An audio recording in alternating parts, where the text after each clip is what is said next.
यहाँ से मेरा यही सहारा था आखिरी, जो मेरे से भी छीना गया हमारे से। अल्लाह वास्ते मैं ये कह रहा हूँ, मेरे साथ मदद कीजिए, मेरे को घर के बदले घर मिला जाए। जिस दिन से घर टूटने लगे हैं ना, हम इधर ही रह रहे हैं। बेटा भी बीमार है, ये भी बहू भी बीमार, और सदमे से और बीमार हो गए ने। 4-5 दिन और ICU में रही है, तो आज उसकी डेथ हो गई है। हम लोग यहाँ पे धूप में जल रहे होते हैं तो हमें कोई आकर देखने वाला नहीं है। क्यों?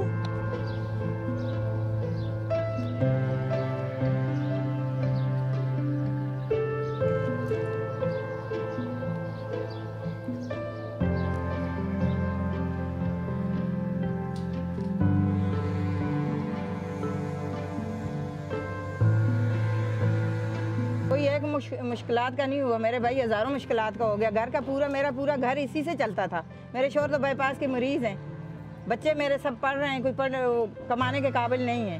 यही मकानों का मेरा एक आसरा था, वो भी टूट गया। ऐसे लग रहा था कि जैसे कोई दिल नहीं निकाल लेता। मकान को तो चले आप एक तरफ रखें, जब मैंने टूटे हुए कमरे से अपने वालिद और वालदा की तस्वीर निकाली तो अब मानेंगी नहीं कि जब मैंने आखिरी दफ़ा कफन में अपने माँ बाप को देखा था और वैसे ही मैंने उस तस्वीर को देखा तो ऐसे तस्वुर हो रहा था कि जैसे मेरे वालिद और वालदा मेरे सामने पड़े हुए हैं। मैंने सिर्फ उनसे एक रिक्वेस्ट की थी कि ठीक है, अगर आप मुझे सामान नहीं निकालने दे रहे तो मुझे अंदर से तस्वीर निकाल लेने दें, और इन लोगों ने एक तस्वीर निकालने का मुझे टाइम नहीं था दिया। मकान बने हुए को गिरा दिया। उनका कई स्टे आर्डर वाले भी, ये मेरा स्टे आर्डर वाला था, और भी कई लोग हैं जिनके स्टे आर्डर वाले भी तोड़ दिए। अब वो लोग कहाँ जाएंगे? गरीब लोग। मेरे बच्चे हैं वो दर बदर ठोकरे खा रहे हैं, रिश्तेदारों के वहाँ पड़े हुए हैं, और हमारा यही मकान का एक असासा था वो भी चला गया। ये किस तरह का इंसाफ हम लोगों के साथ? अगर ये ऐसी इंतराइज जगह थी तो आज से 40, 50, 60 साल पहले हुकूमत कहाँ थी? क्यों आज होश आई है? क्या पहले ये लोग सोए हुए थे? जो ये लीज मकान आज ये एंथराइज हो गए हैं, क्यों? जब इन लोगों ने खुद हमें लीज दिए और आज ये लोग ये जगह को कह रहे कि ये एंथराइज है, क्यों? पब्लिक प्रॉपर्टी के ऊपर कब्जा होता है, ये इंक्रोचमेंट कहलाता है। पब्लिक प्रॉपर्टी के ऊपर आपको लीज नहीं मिल सकती फिर। तो इट मीन्स दैट कि कोई भी इंक्रोचर यहाँ मौजूद नहीं है, लेकिन इंक्रोचर के नाम पर ये जो कार्रवाई की जा रही है, घर की मसमारी की जा रही है, इंतहाई गैर मुनासिब और गैर इंसानी रवैया है।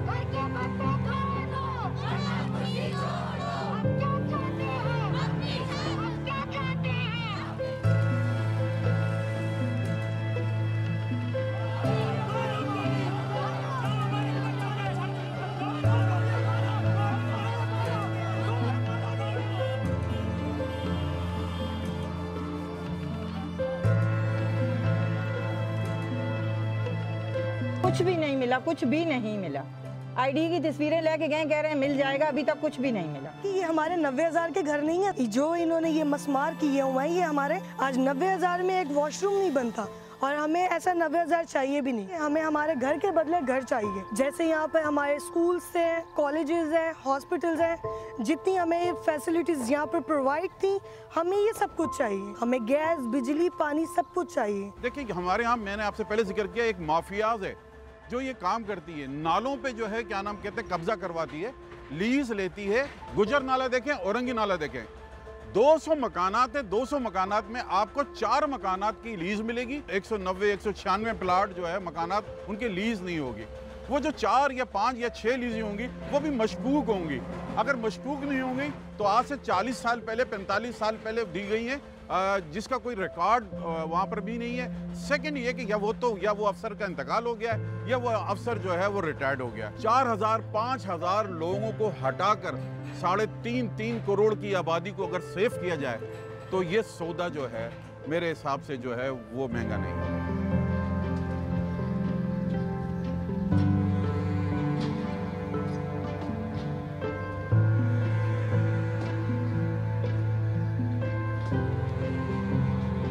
गुजर नाले के एक तरफ देखेंगे, राइट हैंड की तरफ 13 किलोमीटर का रास्ता है और दूसरी तरफ भी 13 किलोमीटर, तो ये टोटल काउंट होता है 26 किलोमीटर। और 26 किलोमीटर में अगर मकानात की बात की जाए, जो एक्चुअल फिगर है देखिए एक्चुअल फिगर में मैं आपको बताता हूँ 18 से 20 हज़ार मकानात है। तो इसमें से कुछ ऐसे मकानात हैं जो ग्राउंड +3 बने हुए हैं, कुछ ऐसे मकानात हैं जो 100 गज़ के ऊपर 6-6 फैमिलियाँ रह रही है। और अगर अफरादी कुव्वत की बात करूँ, अफरादी कुव्वत कम से कम यूँ समझिए गुज्जर नाले पे जो मुहित है 5 से 6 लाख के अफराद इस गुज्जर नाले पे रिहाइश पजीर हैं। सिंध गवर्नमेंट ने बोला है कि हम लोग इसको चेक देंगे रेंट की मद में।